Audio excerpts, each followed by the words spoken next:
ഈ തെരഞ്ഞെടുപ്പിൽ കേരളം ഉറ്റുനോക്കുന്ന രാഷ്ട്രീയ കേരളം ഉറ്റുനോക്കുന്ന ഒരു മണ്ഡലമാണ് മഞ്ചേശ്വരം. BJP ജയിക്കുമോ ഇല്ലയോ? പക്ഷേ കേരളത്തിൻ്റെ ഒരു പൊതു രാഷ്ട്രീയ ഭൂമികയിൽ നിന്ന് തികച്ചും വ്യത്യസ്തമാണ് അവിടുത്തെ രാഷ്ട്രീയവും സാമുദായികവും സാമ്പത്തികവുമായിട്ടുള്ള പല ഒഴുക്കുകളും അടിയൊഴുക്കുകളും.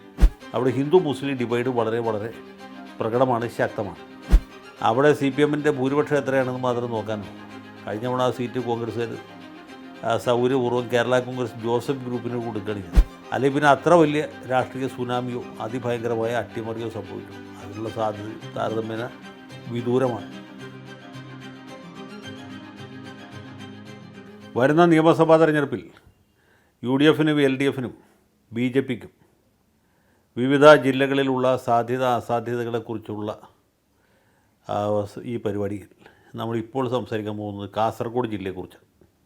കാസർഗോഡ് ജില്ല എന്ന് പറഞ്ഞാൽ നമ്മുടെ കേരളത്തിൻ്റെ മുഖ്യധാരയിൽ നിന്ന് കുറേ അകന്ന് ഒറ്റപ്പെട്ട് കിടക്കുന്നൊരു പ്രദേശമാണ്.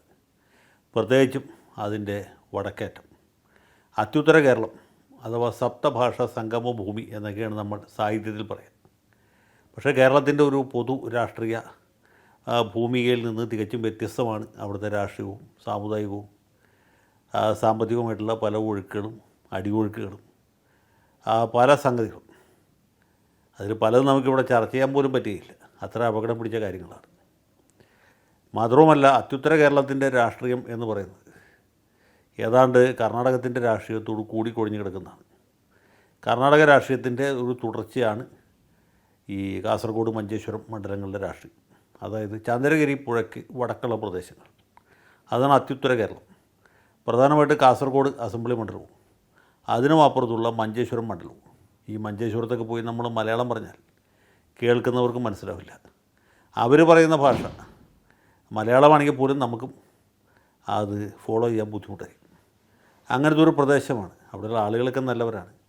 പക്ഷേ അധികവും ഈ തുളു, കന്നഡ, കൊങ്കിണി മുതലായ ഭാഷകൾ സംസാരിക്കുന്നവരാണ്. പിന്നെ ഉറുദു, ബ്യാരി ഇതൊക്കെ സംസാരിക്കുന്നവരുമുണ്ട്. അങ്ങനെ ഒരു പ്രത്യേക തരത്തിൽപ്പെട്ട ഭാഷാ രീതികളും അതുപോലെ തന്നെ അതുമായി ബന്ധപ്പെട്ട ഒരു പ്രത്യേക രാഷ്ട്രീയവുമാണ് അവിടെ പിന്തുടരുന്നത്.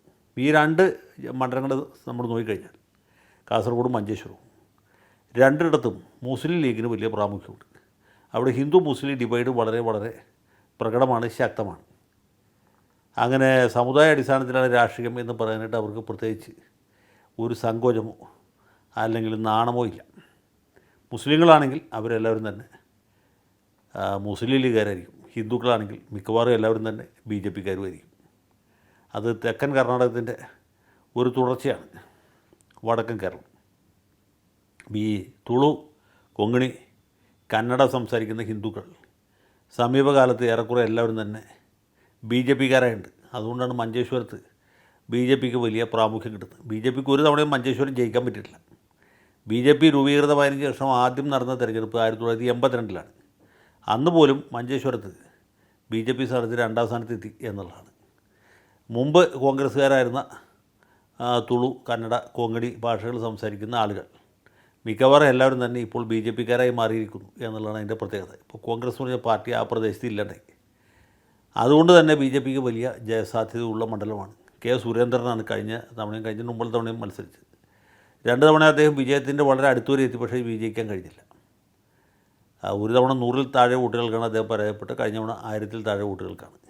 ഇത്തവണ വീണ്ടും സുരേന്ദ്രൻ തന്നെ കച്ചമുറുക്കി അങ്കക്കുറിയുമായിട്ട് മഞ്ചേശ്വരത്ത് വന്നു കഴിഞ്ഞു, ലാൻഡ് ചെയ്ത് കഴിഞ്ഞു. അദ്ദേഹം താമര വരച്ച് തെരഞ്ഞെടുപ്പ് പ്രചരണം ആരംഭിച്ചു കഴിഞ്ഞു. BJPയുടെ ഏറ്റവും ആദ്യം പ്രഖ്യാപിച്ച സ്ഥാനാർത്ഥിയുള്ള ഒരാളാണ് സുരേന്ദ്രൻ. അവിടെ അദ്ദേഹം മത്സരിക്കുന്നു. അദ്ദേഹത്തെ നേരിടുന്നത് ലീഗിലെ സിറ്റിംഗ് MLA ആണ്. പിന്നെ LDFന് ഒരു സ്ഥാനാർത്ഥി ഉണ്ടാകും. ആ സ്ഥാനാർത്ഥി ഇങ്ങനെ മത്സരിക്കാൻ വേണ്ടി മത്സരിക്കുന്നു എന്ന് മാത്രമേ ഉള്ളൂ, വലിയ ജയസാധ്യതയൊന്നുമില്ല. 2006 തെരഞ്ഞെടുപ്പിൽ അവിടെ നമ്മുടെ CH കുഞ്ഞമ്പു മാർക്സിസ്റ്റ് സ്ഥാനാർത്ഥിയായിട്ട് ജയിച്ചു ഒഴിച്ചാൽ ബാക്കി എല്ലാ തവണയും ലീഗാണ് ജയിച്ചുകൊണ്ടിരിക്കുന്നത്.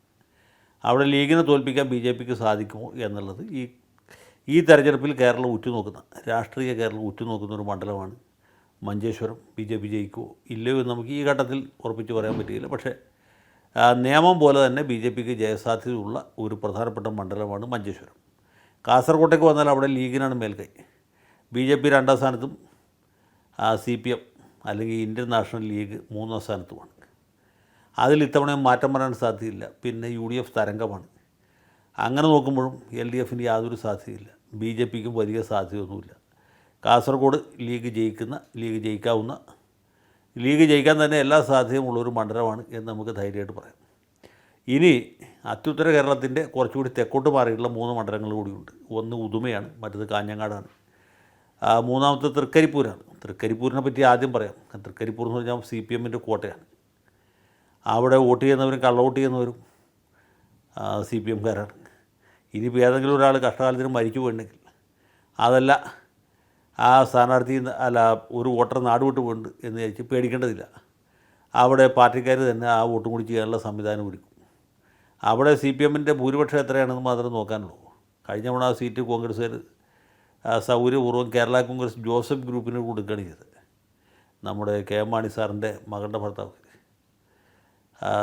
പഴയ ഒരു IASകാരൻ, സത്യസന്ധനായ ഒരു ഉദ്യോഗസ്ഥൻ MP ജോസഫ് അവിടെ പോയിട്ട് ഇവരുടെ സ്ഥാനാർത്ഥിയായിട്ട് മത്സരിച്ചു, തോറ്റുപോയി. ഇത്തവണ തൃക്കരിപ്പൂരിൽ VPP മുസ്തഫയാണ് മത്സരിക്കുന്നതെന്ന് കേൾക്കുന്നു. മുസ്തഫയല്ല ആര് മത്സരിച്ചാലും ജയിക്കുന്ന സീറ്റാണ് തൃക്കരിപ്പൂർ. ഇനി തൃക്കരിപ്പൂരിൽ എന്തെങ്കിലും ഒരു അത്ഭുതം നടക്കാമെന്ന് വെച്ചാൽ CPM സ്ഥാനാർത്ഥിയുടെ ഭൂരിപക്ഷം അല്പം കുറയുക എന്നുള്ളതാണ്. മുമ്പ് EK നായനാരും മറ്റുമൊക്കെ മത്സരിച്ചിരുന്ന മണ്ഡലമാണ് തൃക്കരിപ്പൂർ എന്ന് പറഞ്ഞാൽ അതിൻ്റെ കമ്മ്യൂണിസ്റ്റ് സ്വഭാവത്തെക്കുറിച്ച്, ഇടതുപക്ഷ സ്വഭാവത്തെക്കുറിച്ച്, മാർക്സിസ്റ്റ് സ്വഭാവത്തെക്കുറിച്ച് നമ്മൾ പിന്നെ വലിയ ഉപന്യാസമൊന്നും എഴുതേണ്ട ആവശ്യമില്ല. അതുകൊണ്ട് CPM ഏറ്റവും ആദ്യം ജയിക്കുന്ന മണ്ഡലങ്ങളിൽ ഒന്നായിട്ട് തൃക്കരിപ്പൂർ തുടരാനാണ് സാധ്യത. ഏറെക്കുറെ ഇത് തന്നെയാണ് ഉദുമയിലെ സ്ഥിതി. ഉദുമ ഒരു കാലത്ത് കോൺഗ്രസ്സുകാർ ജയിച്ചുകൊണ്ടിരുന്ന സീറ്റാണ്. പണ്ട് കുഞ്ഞിരാമൻ നമ്പ്യാർ എന്ന് പറഞ്ഞൊരു കോൺഗ്രസ് നേതാവ് പാർട്ടിയിൽ നിന്ന് രാജിവെച്ച് അവിടെ LDFൻ്റെ സ്വതന്ത്ര സ്ഥാനാർത്ഥിയായിട്ട് മത്സരിച്ച് ജയിച്ചു. 1982 തെരഞ്ഞെടുപ്പിലായിരിക്കണം. അതാണ് ആദ്യമായിട്ട് ഉദുമയിലെ ഒരു CPMൻ്റെ വിജയം, അല്ലെങ്കിൽ ഇടതുപക്ഷത്തിൻ്റെ വിജയം. പക്ഷേ കുറച്ച് കഴിഞ്ഞപ്പോൾ ഈ കുഞ്ഞിരാമൻ നമ്പ്യാർ പാർട്ടിയിൽ നിന്ന് ഈ തിരിച്ച CPM അല്ല, സ്വതന്ത്രനായിരുന്ന അദ്ദേഹം വീണ്ടും കോൺഗ്രസ്സിലേക്ക് തിരിച്ചു പോയപ്പോൾ അന്ന് കൂറുമാറ്റ നിരോധന നിയമം പ്രാബല്യത്തിൽ വന്നിരുന്നില്ല എങ്കിൽ പോലും അദ്ദേഹം സീറ്റ് രാജിവെച്ച് വീണ്ടും കോൺഗ്രസ് സ്ഥാനാർത്ഥിയായിട്ട് മത്സരിക്കുകയും ചെയ്തു. 1985 ഈ അനിഷ്ട സംഭവം ഉണ്ടായത്. പാവം കുഞ്ഞിരാമൻ നമ്പ്യാർ തോറ്റുപോയി. അത് പിന്നീട് ആ സീറ്റിൽ ഇന്നേ തീയതി വരെയും ഈ കോൺഗ്രസ്സുകാർ ജയിച്ചിട്ടില്ല. സമീപകാലത്തായിട്ട് അവിടെ BJPയുടെ ശക്തി വർദ്ധിച്ചുകൊണ്ടിരിക്കുകയാണ്. അപ്പോൾ ഈ തെരഞ്ഞെടുപ്പിലും അവിടെ CPM സ്ഥാനാർത്ഥി ജയിക്കാനാണ് കൂടുതൽ സാധ്യത നമ്മൾ നോക്കിയിട്ട് കാണും. അല്ലെങ്കിൽ പിന്നെ അത്ര വലിയ അട്ടിമറി വല്ലതും സംഭവിക്കണം.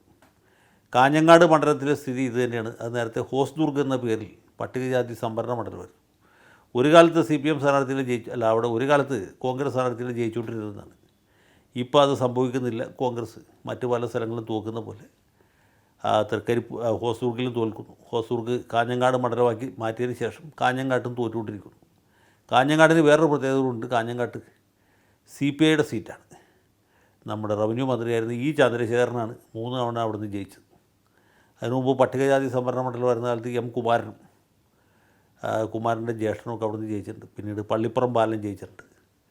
അങ്ങനെ CPIക്കാർ സ്ഥിരമായിട്ട് ജയിച്ചുകൊണ്ടിരിക്കുന്നൊരു മണ്ഡലമാണ് പണ്ട് ഹോസ്ദുർഗ്, ഇപ്പോൾ കാഞ്ഞങ്ങാട്. ഇത്തവണയും CPIക്ക് ജയിക്കാൻ സാധിക്കാവുന്ന ഒരു മണ്ഡലമാണ്. അല്ലെങ്കിൽ പിന്നെ അത്ര വലിയ രാഷ്ട്രീയ സുനാമിയോ അതിഭയങ്കരമായ അട്ടിമറിയോ സംഭവിക്കണം. അതിനുള്ള സാധ്യതയും താരതമ്യേന വിദൂരമാണ്. CPI സ്ഥാനാർത്ഥിയുടെ ഭൂരിപക്ഷത്തിൽ ചിലപ്പോൾ ചെറിയ കുറവ് സംഭവിക്കാം. അതല്ലാതെ അവിടെ BJPയോ കോൺഗ്രസ് ഒന്നും ഒരട്ടിമറി നടത്തും എന്ന് ഞാൻ വിചാരിക്കുന്നില്ല. ഇപ്പോൾ കാസർഗോഡ് ജില്ലയെ സംബന്ധിച്ചിടത്തോളം പറഞ്ഞാൽ ലീഗുകാർ ജയപ്രതീക്ഷ വെച്ച് കൊടുക്കുന്ന മണ്ഡലങ്ങൾ 2 ഇടതുപക്ഷക്കാർ വെച്ച് കൊടുക്കുന്നത് 3 BJPക്ക് വിജയസാധ്യതയുള്ള ഒരു മണ്ഡലം മഞ്ചേശ്വരമാണ്. കാസർഗോഡ് അവർ 2ാം സ്ഥാനത്തെത്തും എന്നുള്ളത് ഉറപ്പാണ്. ഉദുമയിലോ കാഞ്ഞങ്ങാട്ടോ വേണമെങ്കിൽ നല്ലൊരു സ്ഥാനാർത്ഥിയെ നിർത്തുകയാണെങ്കിൽ ജാമ്യസംഖ്യ തിരിച്ചു പിടിക്കാവുന്ന ഒരു സാഹചര്യവും കൂടിയുണ്ട്. അതിനപ്പുറത്ത് വലിയ പ്രതീക്ഷയൊന്നും BJP വച്ച് പുലർത്തേണ്ടതില്ല. അവരുടെ സകല ശക്തിയും മഞ്ചേശ്വരത്ത് പ്രയോഗിക്കാനാണ് സാധ്യത.